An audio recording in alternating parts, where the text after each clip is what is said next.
who have the open thymectomy done where they crack the chest and can go look for all the little pieces. For a while there was a scope technique that people were using where they go down above your sternum here and just kind of slide this little telescope in and kind of look around. It was a lot easier. It was a lot easier on the patient post-operatively because you hadn't had your chest opened up like an old Model T or anything, but on the back end the outcomes weren't quite as good, and we're not doing quite as many of those in general at this point. Yeah, well, he took it out because as long as it was already open, he took it out, which was good. Yeah, yeah, the timing was good for you on that. But you had already tested it before. Yeah. And there was nothing there with it. So easy enough on that. Any other questions, thoughts, comments? I have a lot, but Sure. I want other people to talk before I dominate.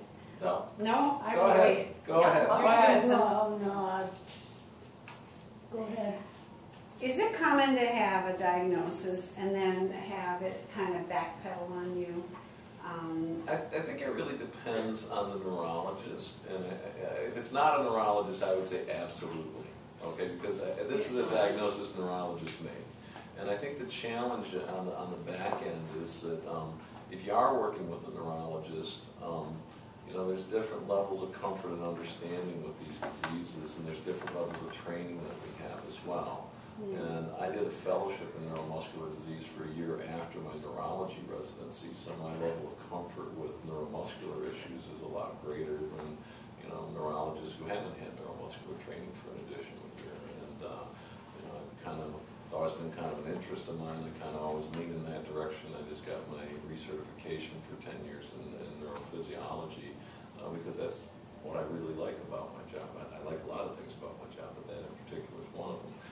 Even at that, though, you know, I think part of the challenge is that we get to be very dogmatic a lot of the time when we look at these things. And it's really hard for a lot of folks to take the time to listen to the patient and sit down and spend the time to kind of work through those issues in a fashion that, you know, you can really understand what they're having in the way of trouble.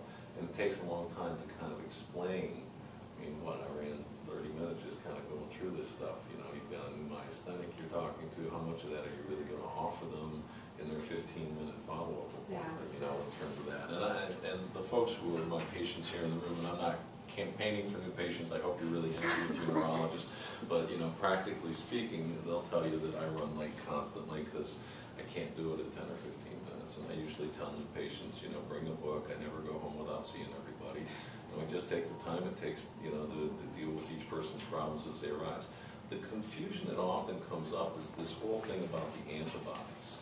And I didn't talk about single fiber EMG either, you know, because I didn't want to talk a lot about diagnostics. But one of the other challenges I think that we run into is that single fiber EMG is probably the best diagnostic test with the antibody test to try and diagnose the illness. And it's not the only test, but it certainly gives you a very high index of suspicion. I know how to do that. I don't do it a lot. I have done it on occasion. You can usually make the diagnosis without going that far. But the practicality is most people who are just coming out of a general neurology residency aren't going to have that training and that background, so they may be left a little up in the air. Ego comes into it too at some point anyway, and you know, I think the practicality, and most of the folks here again will tell you, and I don't think I've sent all of them off someplace, but you know, I'm not above sending somebody off to get another opinion. Usually I don't like the patients to just run down to South Bend or up to Kalamazoo because you're going to see another general neurologist there. If we're going someplace, usually I'm going to send you down to see somebody like Dr. Rosania down at the University of Chicago, who's a colleague who sees a lot of my neuromuscular cases, and see what he has to say. Not because I want you to run to Chicago every time you turn around, but because it just helps us clarify and get on the right page. So that's a long answer to a pretty direct question. Well, it was pretty inclusive of a lot of things that kind of were hidden right there. Zero negative on anti-mask as well as the other one. I can't think of it right now. And acetylcholine receptor antibody. The other thing that I found interesting, and you can do this if you like, is if you go onto the Myasthenia Gravis Foundation website, go into the section where it says healthcare professionals, and then there's a little brown box. I was going to bring it up so I could sit here and flip through it while I was sitting here with you, and my iPad's not working too well for one reason or another on the network. But as you go through the paragraph in there for physicians, if you want to look at that, and you go into the section on antibody testing, what I thought was interesting, and I haven't run these on patients myself before, and again, it's always good to keep learning, right? Is that there's the last paragraph in that section talks about 4 or 5 other very obscure antibody tests that may help to get to that diagnosis beyond anti-MuSK. And it might be interesting to talk with your doc about, hey, what do you think about these? Should we run these and see what they have to say anyway, too? Well, I don't think it's necessary to keep running a dozen tests. Well, that was one of the other points. If the doctor himself isn't second-guessing himself as to what's wrong. Are you responding to treatment? Yeah, that's what I'm saying. That's really How the can it same be one, yeah. a question I don't understand? I don't like being confused if I have it or don't have it or what's going on, and you have to have confidence. Well, I think a lot of patients, I tell the story about when Charles Perrault came to the Economics Club here, and I saw him years ago, where we were in the outer circle at that point, and it was kind of fun because somebody asked him what his favorite thing about traveling around America was, and I'll remember his answer till my dying day, because he said, my favorite thing about Americans is also my least favorite thing. It's if there's a question, they'll form a committee and sit in perpetuity until there's an answer. And I think it's such a great example of, of what we deal with in medicine a lot of the time.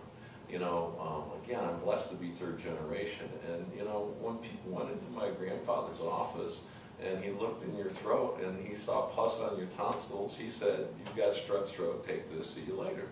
He didn't run a bunch of blood tests, he didn't do a bunch of other crazy stuff, he didn't even swab the thing, he'd give you the medicine, and if you weren't better in 2 weeks, then they'd have to think about something else to do. We've really denigrated into such a technology-driven society that, as Carol was saying that, everybody wants there to be a test that gives them the answer instead of thinking about things. And physicians are guilty of this too. Yeah. And it's part of what's driving healthcare costs through the roof is this notion that I might be missing something. I better run 700 more tests to be sure that I'm not going to get sued because I'm missing some really obscure manifestation. And the challenge with myasthenia that's always so difficult, if you haven't read about Lambert-Eaton myasthenic syndrome, then I would encourage you to read a little bit about that, because that phenomena is the one that kind of, keeps physicians on their heels a little bit in terms of getting too aggressive about saying with certainty. People with Lambert-Eaton, tend not to respond quite as well to the methadone. And if you've done great with the medications, chances are that that's not too likely. I just was telling Susie, great is definitive to me. Great is if I don't do things that make it happen. They still will happen. Right. Well, lift something too much, talk too long, get too hot, you just name it, a whole bunch of things. Right. But if I don't do those things, then the methadon's working, I guess. mm-hmm. I don't know if that's quite. Well, I think the issue with the myasthenia. If you live a sheltered life, a controlled life. Well, I think I've come to use the term older, balder, fatter, grayer when I'm talking to people a little bit too. I think again, it's kind of comical to me sometimes almost when I have these patients come into the office who are 40, 45 years old, and they weigh 300 pounds and they're 5 feet 4 inches tall, and they say, boy, my back hurts and my knees hurt. And I say, what do you expect? That's kind of how it is. And that's an extreme example of aging gone awry. But we're all aging in some fashion, and the notion that, I can't run around the block anymore. I can walk, but I can't run around the block anymore. And so